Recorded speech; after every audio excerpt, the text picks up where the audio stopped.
দাসপুর ডেবরার পর একই ছবি এবার পশ্চিম মেদিনীপুরের নারায়ণগড়ে।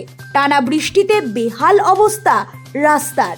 দীর্ঘদিনের দাবি মেনেও রাস্তার কোনো সুরাহা করেনি প্রশাসন, তাই এবার রুগীর ভরসা বাঁশের ডুলি। ঘটনাটি ঘটে নারায়ণগড় ব্লকের 2 নম্বর গ্রামরাজ অঞ্চলের সানদেউলি এলাকার। বুধবার সকালে সরস্বতী সমাট নামে এক বৃদ্ধার হার্টের সমস্যা হলে তাকে তড়িঘড়ি হাসপাতালে নিয়ে যেতে চাইলেও ঢুকতে পারেনি কোনো গাড়ি ওই রাস্তাতে, যাতে সমস্যায় পড়তে হয় রুগীর পরিবারকে। আর তারপরেই ব্যবস্থা করেন বাঁশের ডলি।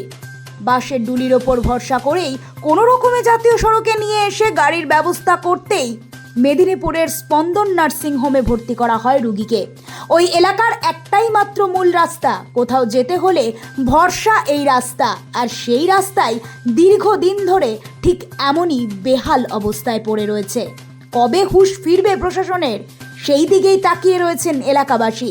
এই ধরনের ছবি সমাজ মাধ্যমে বারবার ভাইরাল হওয়ার পরেও হুঁশ ফেরেনি প্রশাসনের। যে রাস্তা দিয়ে গ্রামের অ্যাম্বুলেন্স প্রবেশ করতে পারে না, সেই রাস্তাটা কি এখনো সারিয়ে তোলার মতো উদ্যোগ প্রশাসন গ্রহণ করতে পারবে না? তাহলে সাধারণ মানুষের উন্নয়নের কাজ কি হচ্ছে? প্রশ্ন উঠছে এলাকাবাসীর পক্ষ থেকে।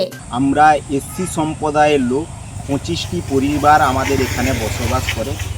আমাদের রাস্তার এমন বেহাল দশা, তার জন্য আমরা ডিএম সাহেবকে লিখিত কমপ্লেন জানিয়েছি, বিডিও সাহেবকে মেল মারফত কমপ্লেন জানিয়েছি এবং এসডিও সাহেবকে আমরা মেল মারফত জানিয়েছি এবং বারে বারে আমরা প্রধানের সাথে ফোনের মারফত যোগাযোগ করি এবং ওনাকে লিখিত কমপ্লেন জানিয়েছি, যাতে আমাদের রাস্তাটা আমরা বেরোতে পারি, বাচ্চা কাচ্চা স্কুলে যেতে পারে। তার জন্য আমরা বারংবার জানিয়েও কোনো সুয়ারা পাচ্ছি না।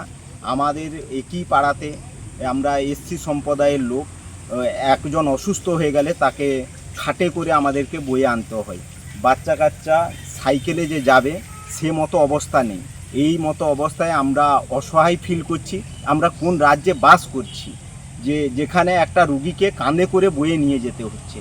এইটা প্রশাসন যাতে দৃষ্টিভঙ্গি দিয়ে বিবেচনা করে, তার জন্য আমাদের অনুরোধ। Bureau report, Nobel Bangla.